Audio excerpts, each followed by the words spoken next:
You've probably heard the term juvenile delinquency thrown around in the news, but what's really going on behind the headlines? Today, we're going to pull back the curtain on the entire system, the theories, the data, and the science to figure out what's really happening with troubled youth in our society. So let's start with a question that kind of flips everything on its head. What if our gut feelings about how to handle youth crime are just plain wrong? Or even crazier, what if some of the things we do are actually making the problem worse? That's really the core question we're tackling today. And here is the very first number that shows you just how complicated this story is. Get this, a 73% drop in juvenile delinquency cases handled by U.S. courts between 2005 and 2021. I mean, that is a massive, massive decline. So while you might hear a lot of noise about youth crime, the long-term trend is actually pointing way down. But that single number hides a much more complex and, frankly, a much more troubling reality. Okay, so before we can unpack all that, we need to make sure we're all on the same page.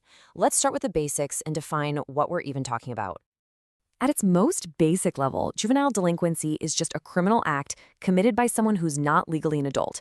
But the really important part is that as a society, we've decided that this requires a totally different response than what we do for an adult. It needs its own separate system. And the whole idea for that separate system is built on this ancient legal concept right here, doli in capax. It's Latin, and it means incapable of guilt. The idea is that really young kids can't truly form criminal intent. They just don't get the consequences of their actions the way an adult does. And what's fascinating is how this idea plays out globally. In England, the age of criminal responsibility is 10. In Italy, it's 14. In Belgium, it's 18. It just goes to show you there's no single answer for when a child becomes a criminal. All right, so that's the what. But the million-dollar question is why? Why does juvenile delinquency happen in the first place? Well, that brings us to a bunch of different theories that try to explain the root causes. And when you boil it all down, these explanations really fall into two big buckets. On one side, you have social theories. These look outward, at things like society, community, and all the external pressures a kid might face. And on the other side, you've got psychological theories, which look inward, at a person's development, their personality, and how they think. So, looking at the social side first, strain theory suggests that when things like a good job or a good education feel out of reach, some kids feel this strain and might turn to crime to get what they want. Social disorganization points to things like unstable neighborhoods where community values have kind of broken down. And then rational choice theory is the most straightforward. It just says a young person weighs the pros and cons and decides, hey, the reward is worth the risk. Now let's flip the coin. From the psychological angle, social learning theory is pretty simple. Kids learn how to behave by watching the people around them. No good role models, no good behavior. Then you have personality traits, things like impulsivity or low self-control. And script theory. This one is really interesting. It's the idea that a kid develops these mental scripts for how to act. So if their script for someone disrespected me immediately jumps to violence, that's the path they're going to take because that's the pattern they've internalized. Okay, so theories are one thing, but what does the reality on the ground actually look like?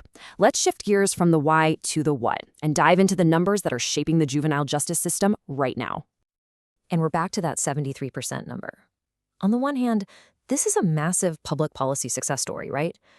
But, and you knew there was a but coming, that amazing top-line number is hiding some deep, persistent, and really troubling racial disparities just simmering below the surface. And this chart, this just lays it all out in black and white. Look at this. Black youth make up about 15% of the U.S. population. Makes sense. But then you look at that next bar. They account for 35% of all delinquency cases. That is a huge overrepresentation. This isn't an opinion. It's just the statistical reality of the system. And the disparities don't stop there. They actually continue as kids move deeper into the system. After a youth is found responsible for an offense, Black and Hispanic youth are way more likely to be sent to a residential facility, juvenile hall. At the same time, their white peers who committed similar offenses are more likely to get something like probation instead. So, how does a young person actually move through this system? What's the process? Let's take a look at the legal pathways, especially for when a federal law is broken. At the federal level, the main rulebook is something called the Federal Juvenile Delinquency Act, or the JDA. When a minor commits a federal crime, this law basically gives the government three main choices for how to handle the case. The first, and honestly, the most common option, is just to send the case down to the state authorities, who are usually better set up to handle these things. If the state can't or won't take the case, then it moves to option two, a federal delinquency proceeding. And then there's the third, and by far the most serious option: transfer the youth to be tried as an adult. And that transfer is a monumental decision. It is a true fork in the road. It's the moment the system effectively says, we're done treating you like a kid. You're now going to face the full adult criminal justice system. But it's not supposed to be an arbitrary choice. A judge has to carefully weigh 6 specific factors before making that call.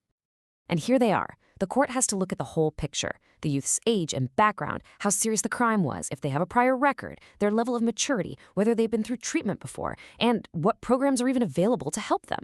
It's supposed to be this complex balancing act to decide if rehabilitation is still possible within the juvenile system. Okay, so this brings us to what I think is the most important question of all. We've defined the problem, we've looked at theories, we've mapped out the system, but what actually works to help these kids and prevent future crime? Let's start with a really popular myth. What doesn't work? I'm sure you've all heard of scared straight programs, right? Where they take kids into adult prisons. It feels like it should work. It's intuitive. But the research is absolutely clear. It doesn't. In fact, some studies show that kids who go through these programs are actually more likely to commit crimes later. It can be actively harmful. So, if that's out, what's in? Well, here's one of the most proven tools we have: cognitive behavioral therapy, or CBT. This isn't about scaring kids, it's about rewiring how they think. It's a therapeutic approach that helps young people spot those messed up thought patterns that lead to bad choices, and it gives them new skills for self-control and problem solving. And here's another powerhouse: multi-systemic therapy, or MST. The insight here is so smart. You can't just treat a kid in a vacuum. MST is this intensive program that works with the youth's entire world, their family, their school, their friends, their whole community, to build a support system that actually encourages positive change. And the data is fantastic. It really works to reduce rearrests. In this quote right here, it just perfectly sums up one of the key takeaways from all the research. That old model of just locking up a bunch of troubled kids together, it's often totally counterproductive. They can end up just reinforcing each other's bad habits. Some experts even call it deviancy training. And so that leaves us right here with this final crucial question. We have decades of research. We have proven evidence-based programs like CBT and MST. The data shows us exactly where the biggest problems are. Knowing all of this, the challenge isn't really a lack of information anymore. The challenge is closing that huge gap between what we know works and what we actually do.